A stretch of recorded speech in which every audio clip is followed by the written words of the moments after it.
भूतिया बारातियों की ट्रेन। विहान और दिया की आपस में शादी होने वाली थी। वो दोनों एक दूसरे को बहुत ज्यादा पसंद करते थे। दिया, बहुत जल्द मैं तुम्हारे घर दूल्हा बनकर आऊंगा। ना नहीं विहान, तुम्हें शादी करने के लिए हमारे गांव आने की जरूरत नहीं है। क्या हुआ दिया? कुछ नहीं। तुम कोई बात तो मुझसे छिपा रही हो, चलो मुझे बताओ। दिया घबरा रही थी। शाम भी बस हो चली थी। दिया की माँ जल्दी से घर के अंदर आई और बोली, दिया, शाम होने वाली है। जी माँ। दिया ने अपनी माँ की बात सुनकर सभी खिड़कियां और दरवाजे बंद करना शुरू कर दिया। वो गलती से फोन को काटना ही भूल गई। अरे दिया देख, रसोई की खिड़की खुली हुई है, जल्दी जाकर उसे भी बंद करा। दिया बहुत जल्दी जल्दी अपने कामों को कर रही थी। इसी तरह अंधेरा हो गया और पूरे गांव में सन्नाटा छा गया। कुछ देर बाद दिया के पास विहान का फोन आया। तुमने अचानक फोन क्यों रख दिया था, मुझे बताओ। ठीक है। अब से कुछ सालों पहले हिमानी और सुमित नाम के लड़के की शादी होने वाली थी। उन दोनों की लव मैरिज हो रही थी, इसीलिए दूल्हा और दुल्हन बहुत ज्यादा खुश थे। उजाला नगर से दूल्हा अपनी दुल्हन को लेने बदलापुर स्टेशन आ रहा था। बाबा, मैंने सुना है कि एक नई तरह की ट्रेन चलनी शुरू हुई है। सुना है वो खास बारात के लिए ही है। क्यों ना मैं उस ट्रेन से ही अपनी दुल्हन को लेने जाऊं? अच्छा विचार है। सुमित ने उस नई तरह की ट्रेन के एक डिब्बे को अपनी शादी के लिए बुक कर दिया और शादी के दिन तैयार होकर सभी बाराती नई ट्रेन में बैठकर जाने लगे। ओए नाचो नाचो, ओए नाचो नाचो, आज तो मेरी शादी है। सभी नाचते हुए सफर कर रहे थे कि तभी अचानक ट्रेन के ब्रेक्स फेल हो गए और ट्रेन चलते चलते पटरी से उतर गई। सभी बाराती एक ही झटके में मारे गए, लेकिन ऐसी मौत से किसी की आत्मा परलोक न पहुंच सकी और बारात ले जाने की इच्छा सभी को भूत और चुड़ैलों के रूप में वापस ले आई और उन्होंने उस ट्रेन को भी भूतिया ट्रेन में बदल दिया। तो वहीं दूसरी तरफ मेरे सुमित जी न जाने कब आएंगे। हिमानी बेसब्री से अपने पति का इंतजार कर रही थी, लेकिन हिमानी को लेने उसका पति नहीं, सिर्फ उसकी खबर आई, जिसे सुनकर हिमानी पागल सी हो गई और उसने शादी के मंडप में ही आत्महत्या कर ली। हिमानी, हिमानी। बेटी के गम में माँ ने भी अपने सीने में खंजर भोंक लिया। हिमानी, वसुंधरा, हिमानी। अचानक ही पूरा घर उजड़ गया। अपनी पत्नी और बेटी के गम में बाप को भी दिल का दौरा पड़ गया और एक ही झटके में पूरा परिवार खत्म हो गया। और इसीलिए मैं तुमसे मना कर रही थी। मेरी एक बात समझ में नहीं आ रही है। दिया, जो होना था वो हो गया, तो अब तुम मुझे आने से क्यों रोक रही हो? इसीलिए विहान, क्योंकि वसुंधरा, दिया और उसके बाप की आत्मा आज भी शांत नहीं हुई है। उन तीनों की ही आत्माएं पूरे गांव में पहरा देती हैं और वो हर जिंदा इंसान को मार डालती हैं। अगर उन्होंने तुम्हें भी। मुझे कुछ नहीं होगा दिया। ऐसे बोलकर विहान कुछ देर चुप हो गया। कल मैं तुम्हारे गांव आ रहा हूँ। पर विहान ने ऐसे बोलकर फोन काट दिया और अगली ही सुबह वो दिया के गांव की तरफ निकल गया। वो गांव जाने के लिए बदलापुर स्टेशन पर ट्रेन का इंतजार कर रहा था। ये ट्रेन आ क्यों नहीं रही है? बहुत देर तक इंतजार करने पर एक ट्रेन स्टेशन पर आकर रुकी। विहान उस ट्रेन में चढ़ गया, लेकिन वो ट्रेन बाकी ट्रेन की तरह बिल्कुल नहीं थी। इस ट्रेन में तो बहुत अंधेरा है। विहान ने ऐसा बोला ही था कि तभी उसके कंधे पर पीछे से किसी ने हाथ रखा। विहान ने जैसे ही पलटकर देखा तो वहां पर भूतों की एक बारात थी, क्योंकि ये वही हादसे वाली ट्रेन थी। ये तो। इससे पहले विहान कुछ करता एक भूत उसके पास आया और उसे अपनी मुट्ठी में दबोच कर बोला, तेरा हमारी इस भूतिया ट्रेन में स्वागत है, चल अब तू भी हमारी ही टोली में शामिल हो जा। वो भूत बस विहान को काटने ही वाला था कि तभी उनका राजा सुमित वहां आ गया। इतनी जल्दी भी क्या है? छोड़ दो मुझे। छोड़ेंगे, लेकिन। भूत ने ऐसे बोलकर विहान को ट्रेन के एक डिब्बे में डाल दिया। वहां पर बहुत सारे कंकाल थे। शायद ये वो लोग हैं जिनकी ये भूत चुड़ैल जान ले चुके हैं। कहीं यहीं पर बंद हुए मेरा भी यही हाल न हो जाए। विहान ऐसे बोल ही रहा था कि तभी उसकी नजर वहीं पर बंधे एक आदमी पर पड़ी। उसे देखकर विहान डर गया। अरे डरो नहीं, मेरी मदद करो। तुम कौन हो? मैं इन भूतों को ही खत्म करने आया था, लेकिन। इतना सुनते ही विहान ने उस आदमी को वहां से छुड़ाया। वो कोई आम आदमी नहीं बल्कि एक तांत्रिक था। अब तुम्हें मेरे साथ मिलकर बदलापुर गांव और इस ट्रेन को इन भूतिया ताकतों से आजाद करवाना है। मैं यही तो करना चाहता हूँ। हमें क्या करना होगा? सबसे पहले बदलापुर गांव में भटक रही इसकी प्रेमिका की आत्मा की शांति के लिए एक हवन करवाना होगा। वो आप मुझ पर छोड़ दीजिए। विहान ने दिया को फोन मिलाया और उसे सारी बात बता दी। मैं क्या करूं? तुम जल्दी से हवन की तैयारी करवाओ, तब तक हम इस भूतिया बारात को संभालते हैं। दिया ने गांव में हवन करवाना शुरू कर दिया तो वहीं दूसरी तरफ ट्रेन में इस भूतिया बारात को खत्म करने के लिए हमें इस दूल्हे को खत्म करना होगा। लेकिन कैसे? हमें इसके दिल में चाकू घुसाना होगा, तभी ये खत्म हो पाएगा। तांत्रिक ने चाकू निकालकर विहान को दिया। ये आप मुझ पर छोड़ दो। विहान चाकू लेकर बाहर आ गया। वो उस चाकू के सहारे भूत और चुड़ैलों को मारता हुआ आगे बढ़ रहा था। कहाँ जा रहा है? विहान ने कुछ नहीं देखा और उसने सुमित पर वार करना चाहा, लेकिन उसने उसका हाथ पकड़ लिया। ऐसे कैसे? दोनों में काफी देर लड़ाई हुई। कुछ देर बाद विहान ने उसके दिल में वो चाकू घुसा दिया। ये तू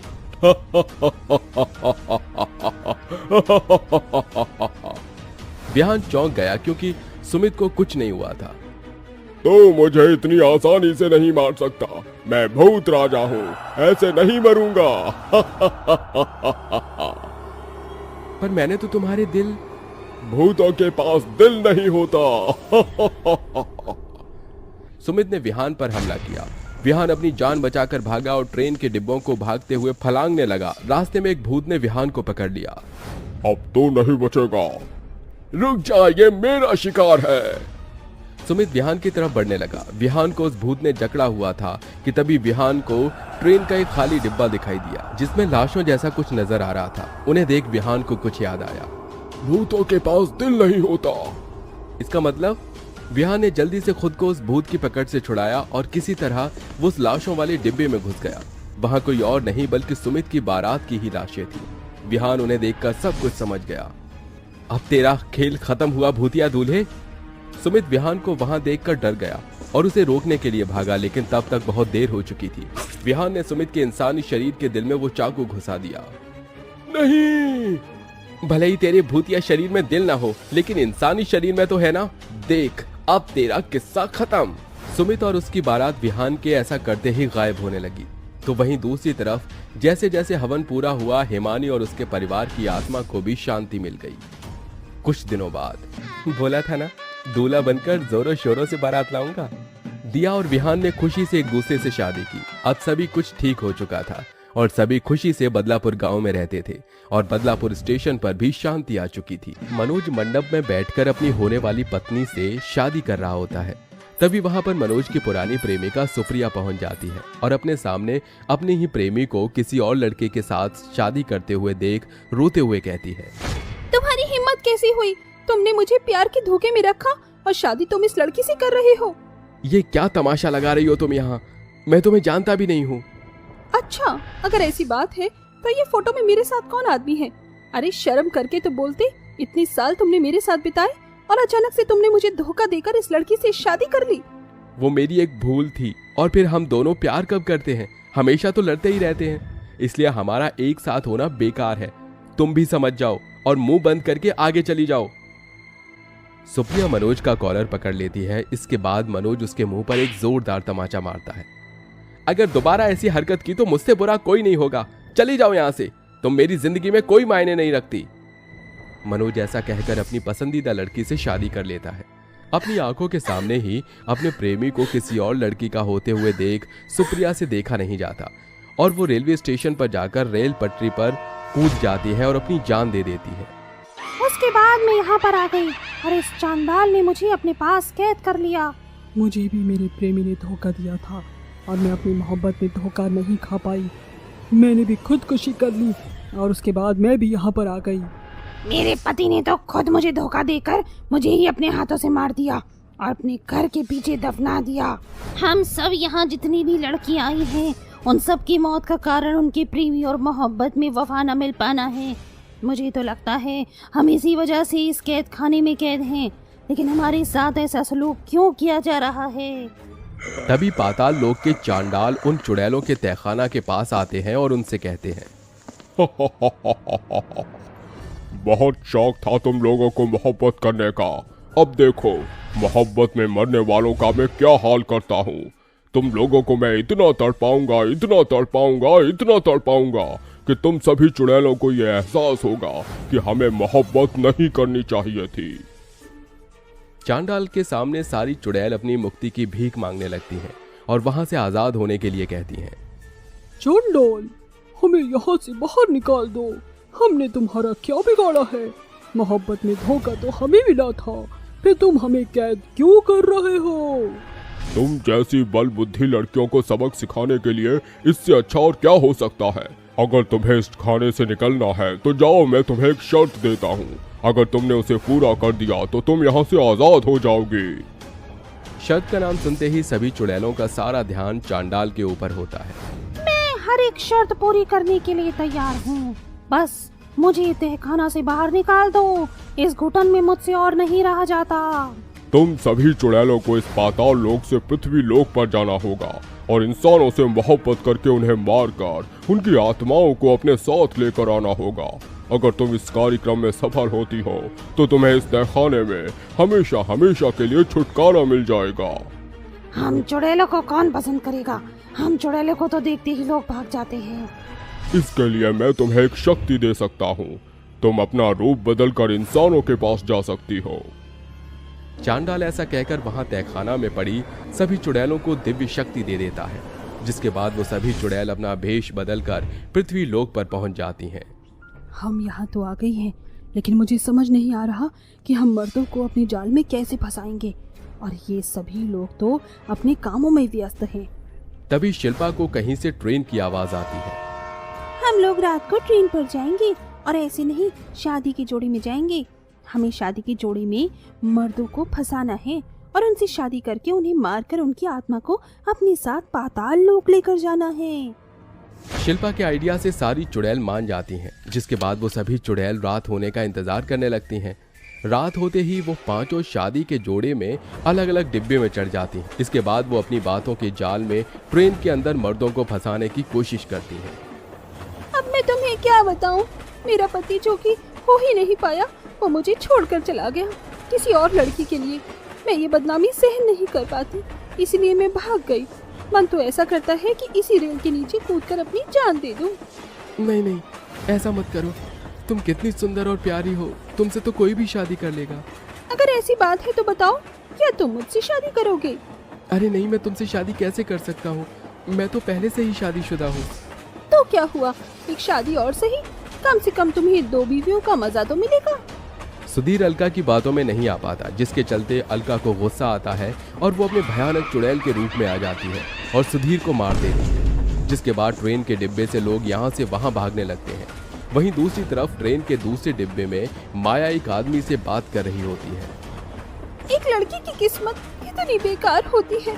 मैं एक लड़के से प्यार करती थी, उसके लिए अपनी शादी छोड़कर भाग गई, लेकिन अब वो लड़का ही मुझे छोड़कर भाग गया जिसके लिए मैं अपनी शादी से भाग कर आई थी। ओह माय गॉड, तुम्हारे साथ तो बहुत गलत हुआ बहन। मुझे तुम्हारे लिए बहुत अफसोस है।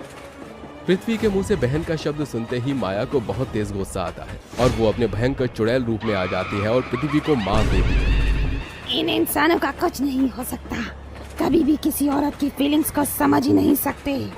माया को चुड़ैल के अवतार में देख ट्रेन के डिब्बे में हलचल मच जाती है। ऐसे ही एक एक करके वो पांचों हर एक डिब्बे में हर एक आदमी से शादी करने के लिए पूछती हैं, लेकिन कोई भी उनकी नहीं सुनता। वहीं सुप्रिया ट्रेन के डिब्बे में बैठकर अकेले में रो रही होती है। तभी एक राघव नाम का लड़का उसके पास आता है और उससे कहता है, क्या हुआ, तुम रो क्यों रही हो? सुप्रिया राघव को झूठी कहानी सुनाकर अपनी तरफ आकर्षित करना तो चाहती थी, लेकिन वो ऐसा कर नहीं पाती। इसके चलते वो राघव को अपनी पूरी सच्चाई के बारे में बताती है, लेकिन सच्चाई सुनने के बाद भी राघव को हंसी आ जाती है और वो हंसते हुए कहता है, हो, इसका मतलब तुम ये कहना चाह रही हो कि तुम पाताल लोक से आई हो और आज तुम सभी चुड़ैलों ने ट्रेन पर कब्जा कर लिया है और आज तुम अपना पति लेकर ही जाओगी। बहुत फनी स्टोरी है यार। ये सब छोड़ो, तुम बहुत सुंदर हो और मुझे बहुत प्यारी भी लगी। मुझे नहीं लगता कि तुम्हें झूठ बोलने की जरूरत है। मैं झूठ नहीं बोल रही, मैं सच बोल रही हूँ। बस मैं उस कैद खाने से निकलना चाहती हूँ। उसके लिए मुझे किसी से शादी करनी होगी। इसके बाद मुझे चांडाल कोई अच्छा पद भी दे देगा। राघव उस समय सुप्रिया की बातों को नजरअंदाज कर देता है, लेकिन तभी सुप्रिया के पास उसकी बाकी की सारी चुड़ैल पार्टनर जैसे तनुजा, माया, अलका, शिल्पा अपने असली अवतार में प्रकट हो जाती है। अपने सामने राघव जब इतनी सारी चुड़ैलों को देखता है तो हैरान रह जाता है।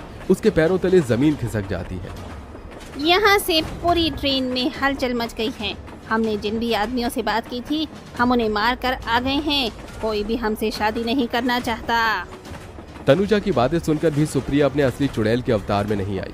वहीं राघव सुप्रिया के चेहरे पर मोहित हो चुका था, जिसके चलते वो उसे रोकता है और उसी से कहता है, रुक जाओ, मुझे तुम बहुत अच्छी लगी।